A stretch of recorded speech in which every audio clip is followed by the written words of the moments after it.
Today's जी के programme में आपका स्वागत है। सबसे पहले अभ्यास प्रश्न देख लेते हैं। भारतीय राष्ट्रीय विज्ञान अकादमी यानी INSA और विज्ञान और इंजीनियरिंग अनुसंधान बोर्ड यानी SERB एक फोटो, पेंटिंग और 1 मिनट की फिल्म प्रतियोगिता का आयोजन कर रहे हैं। इस प्रतियोगिता की थीम क्या है?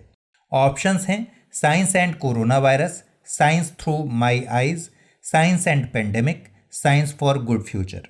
इसका सही उत्तर है option B, science through my eyes. भारतीय राष्ट्रीय विज्ञान अकादमी यानी INSA और विज्ञान और इंजीनियरिंग अनुसंधान बोर्ड यानी SERB science through my eyes theme के साथ एक प्रतियोगिता का आयोजन कर रहे हैं। यह प्रतियोगिता फोटो, पेंटिंग और 1 मिनट की फिल्म पर आधारित है। इस प्रतियोगिता का उद्देश्य लोगों में वैज्ञानिक भावना का विकास करना और रचनात्मक क्षमता बढ़ाना है। इस तरह से इस प्रश्न का सही जवाब है ऑप्शन बी।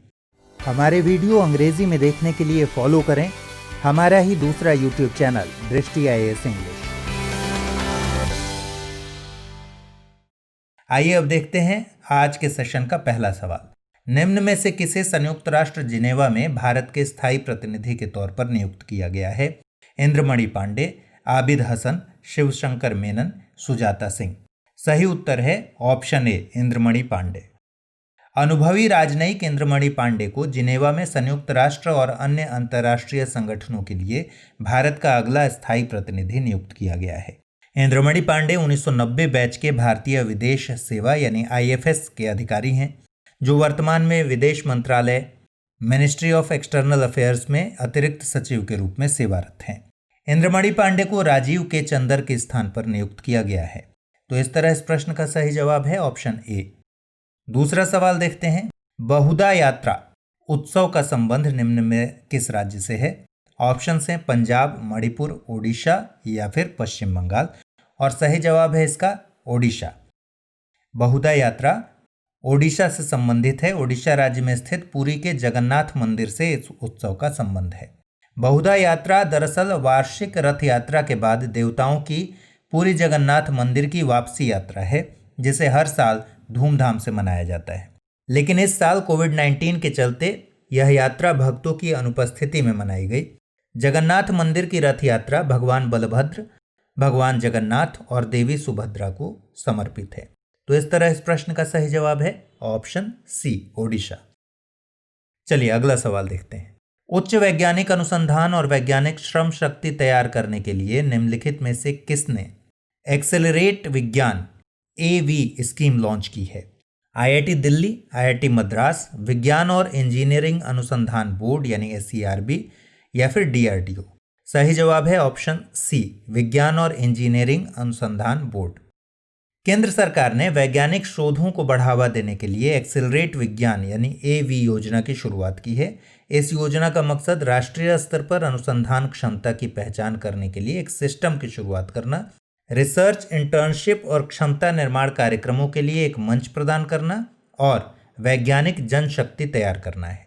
यह योजना केंद्र सरकार के विज्ञान और इंजीनियरिंग अनुसंधान बोर्ड द्वारा लॉन्च की गई है। तो इस तरह इस प्रश्न का सही जवाब है ऑप्शन सी। अगला सवाल।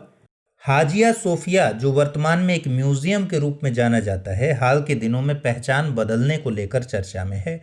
इसका संबंध किस देश से है? Option A, Turkmenistan, option B, सऊदी अरब, सी, तुर्की या फिर डी, ईरान। और सही उत्तर है तुर्की। हाजिया सोफिया तुर्की में स्थित एक प्राचीन भवन है, जो वर्तमान में एक म्यूजियम के रूप में जाना जाता है। मीडिया रिपोर्ट्स के मुताबिक तुर्की सरकार इसे एक मस्जिद के रूप में पहचान देना चाहती है, जिस वजह से यह चर्चा में है।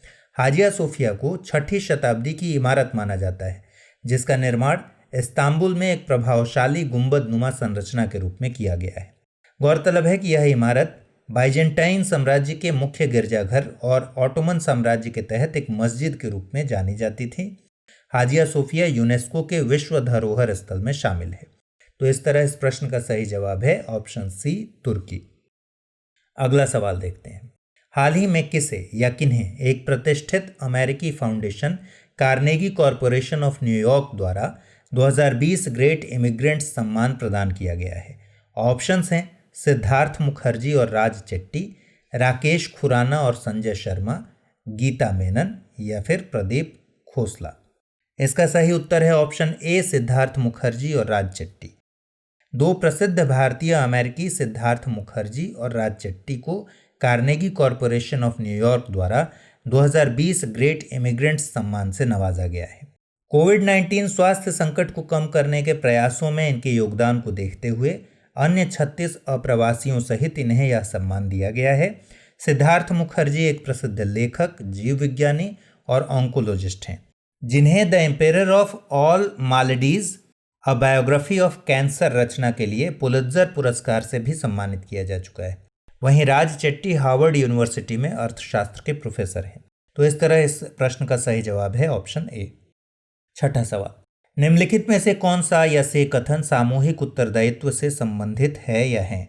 सामूहिक उत्तरदायित्व का सिद्धांत इंग्लैंड में संवैधानिक परंपराओं पर आधारित है, ये पहला कथन है। और दूसरा कथन है, सामूहिक उत्तरदायित्व का अर्थ है कि कैबिनेट द्वारा लिया गया कोई भी निर्णय मंत्रिपरिषद का सामूहिक निर्णय माना जाता है। कूट है ऑप्शन ए, केवल एक, बी, केवल दो, सी, एक और दो दोनों, और डी, न तो एक और न ही दो। सही उत्तर है ऑप्शन सी, एक और दो दोनों। आइए इसका विश्लेषण देखते हैं। सामूहिक उत्तरदायित्व का सिद्धांत इंग्लैंड में संवैधानिक परंपराओं पर आधारित है। भारतीय संविधान सभा ने इस सिद्धांत को वहीं से लिया, लेकिन इसका उल्लेख संविधान में कर देना उचित समझा। अनुच्छेद 75(3) में साफ तौर पर कहा गया है कि मंत्रिपरिषद लोकसभा के प्रति सामूहिक रूप से उत्तरदायी होगी।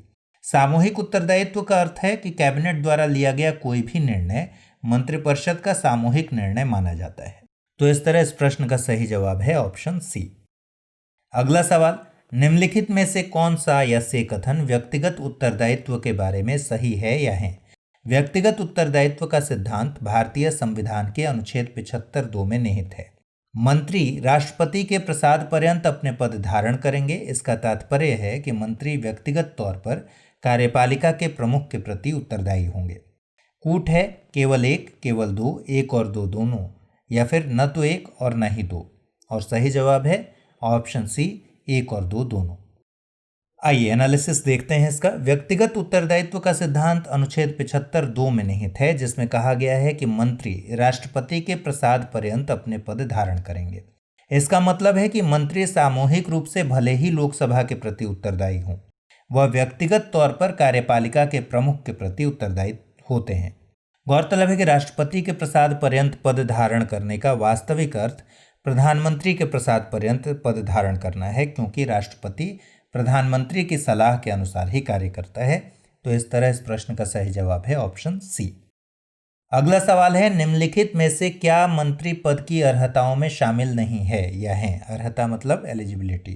पहला है, मंत्री बनने के लिए जरूरी है कि व्यक्ति संसद के दोनों सदनों में से किसी सदन का सदस्य हो। दूसरा है, यदि कोई व्यक्ति संसद के किसी एक सदन का सदस्य हो तो भी वह अधिकतम 10 महीनों के लिए मंत्री रह सकता है।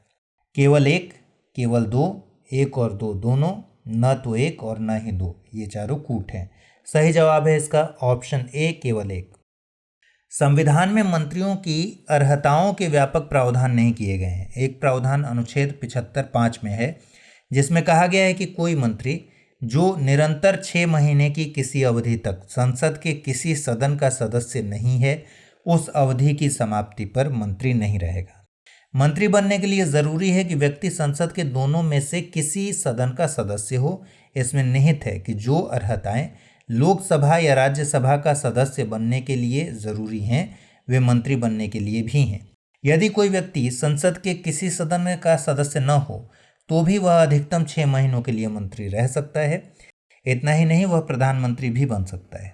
तो इस तरह इस प्रश्न का सही जवाब है ऑप्शन ए, केवल एक। अगला सवाल, निम्नलिखित में से कौन सा या से कथन मंत्रिपरिषद के आकार के बारे में सही है या है? पहला कथन है, मूल संविधान में मंत्रिपरिषद के आकार से संबंधित कई प्रावधान किए गए थे। दूसरा है, मंत्रिपरिषद में प्रधानमंत्री सहित मंत्रियों की कुल संख्या लोकसभा के सदस्यों की कुल संख्या के 15% से अधिक नहीं होती। कूट केवल एक, केवल दो, एक और दो दोनों, न तो एक और न ही दो। सही जवाब है इसका ऑप्शन सी, एक और दो दोनों। मूल संविधान में मंत्रिपरिषद के आकार से संबंधित कोई उपबंध नहीं था। संविधान के 91वें संविधान संशोधन अधिनियम 2003 के माध्यम से अनुच्छेद 75(1) क का प्रावधान किया गया है। इस उपबंध के अनुसार मंत्रिपरिषद में प्रधानमंत्री सहित मंत्रियों की कुल संख्या लोकसभा के सदस्यों की कुल संख्या के 15% से अधिक नहीं होगी। तो इस तरह इस प्रश्न का सही जवाब है ऑप्शन सी, 1 और 2 दोनों। अगला सवाल है, निम्नलिखित कथनों पर विचार कीजिए। पहला कथन है, महान्यायवादी भारत सरकार का सर्वोच्च विधि अधिकारी होता है। और दूसरा कथन है, संविधान के अनुच्छेद 75 में उसकी नियुक्ति एवं सेवाओं से संबंधित प्रावधानों का उल्लेख है। उपरोक्त में से कौन सा या से कथन महान्यायवादी के बारे में सही है या है? केवल 1, केवल 2, 1 और 2 दोनों, न तो 1 और न ही 2। सही जवाब है केवल 1, यानी ऑप्शन ए। महान्यायवादी भारत सरकार का सर्वोच्च विधि अधिकारी है। गौरतलब है कि विधि अधिकारी पद की परिभाषा विधि अधिकारी नियमावली 1987 में दी गई है, जिसमें 3 अधिकारियों को विधि अधिकारी माना गया है। ये 3 अधिकारी हैं भारत के attorney general, solicitor general of India और एडिशनल सॉलिसिटर जनरल। उपरोक्त वर्णित तीनों अधिकारियों में महान्यायवादी सर्वोच्च स्तर पर है। संविधान के अनुच्छेद 76 में उसकी नियुक्ति, कार्यों एवं सेवा शर्तों से संबंधित कुछ प्रावधानों का उल्लेख है। इसके अलावा अनुच्छेद 88 तथा 105(4) में भी इसके पद से संबंधित कुछ अधिकारों और मर्यादाओं का उल्लेख किया गया है। तो इस तरह इस प्रश्न का सही जवाब है ऑप्शन ए, केवल 1। आइए अब अभ्यास प्रश्न पर नजर डालते हैं। उत्तर प्रदेश की राज्यपाल आनंदीबेन पटेल ने हाल ही में किस राज्य के कार्यवाहक राज्यपाल के रूप में शपथ ली? गुजरात, मध्य प्रदेश, छत्तीसगढ़ या फिर पंजाब? आप कमेंट में इस अभ्यास प्रश्न का जवाब ज़रूर पोस्ट करें। हम अगले सेशन में इसके जवाब के साथ और नए सवालों के साथ फिर हाजिर होंगे। तब तक अपना ख्याल रखिए, पढ़ते रहिए। Good bye.